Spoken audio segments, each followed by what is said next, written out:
Selamat siang. Pada hari ini saya akan membahas atau membuat versi tentang penyuluhan tanah gambut. Nah, tanah gambut berasal dari jenis tanaman yang terbentuk dari sisa-sisa makhluk hidup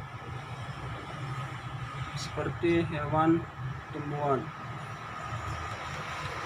Nah, tanah gambut di Indonesia terdiri dua macam. 1. Topogen, 2. Ombogen.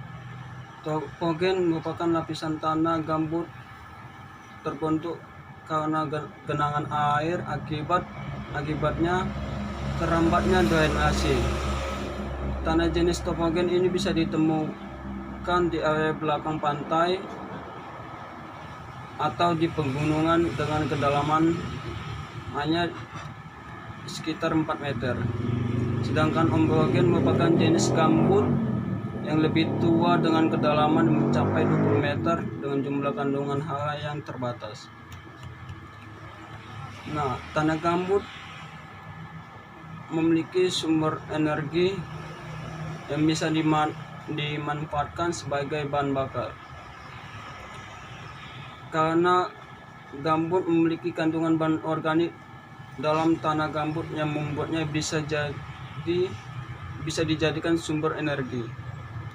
Bahkan bila kondisi mendukung dan setelah melewati periode geologis, tanah gambut bisa menjadi sejenis batu bara.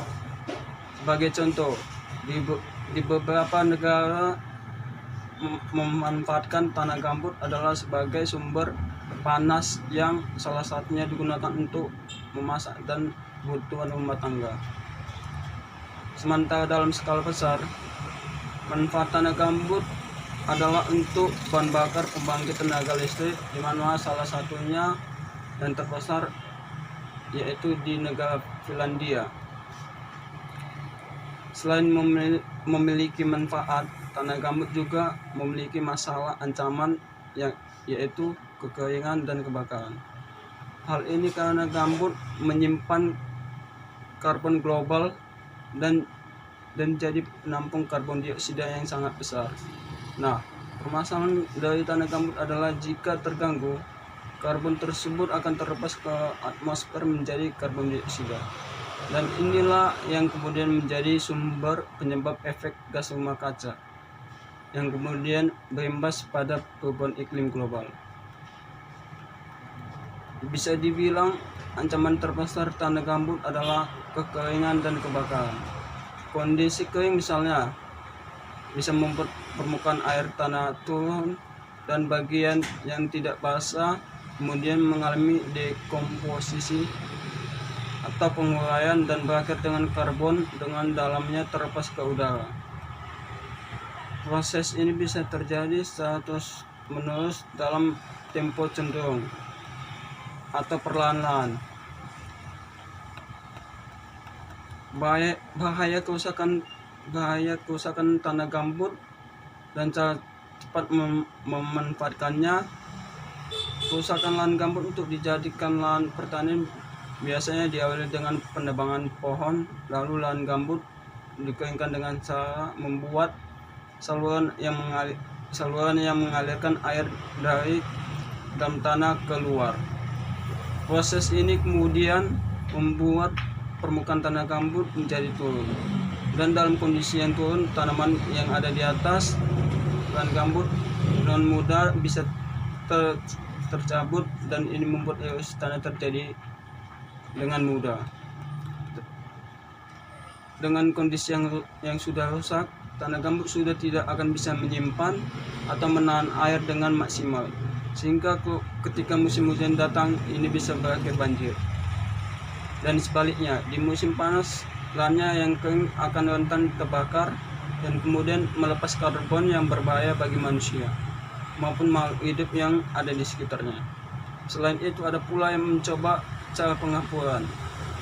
Manfaat pengapuran pada tanah gambut adalah untuk memperbaiki kandungan pH agar menjadi lebih tinggi.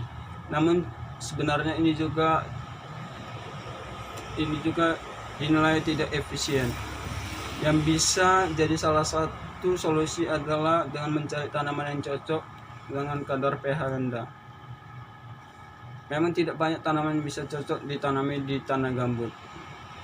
Namun tentunya ada di mana beberapa tanaman yang dinilai bisa beradaptasi dengan unsur hara yang terbatas adalah akasia dan sawit. Dengan begini Anda bisa membuat lahan baru jadi lebih produktif tanpa perlu melakukan perusakan terhadap lahan gambut itu sendiri. Sekianlah hasil kreasi saya atau membahas tentang penyeluruhan tanah gambut.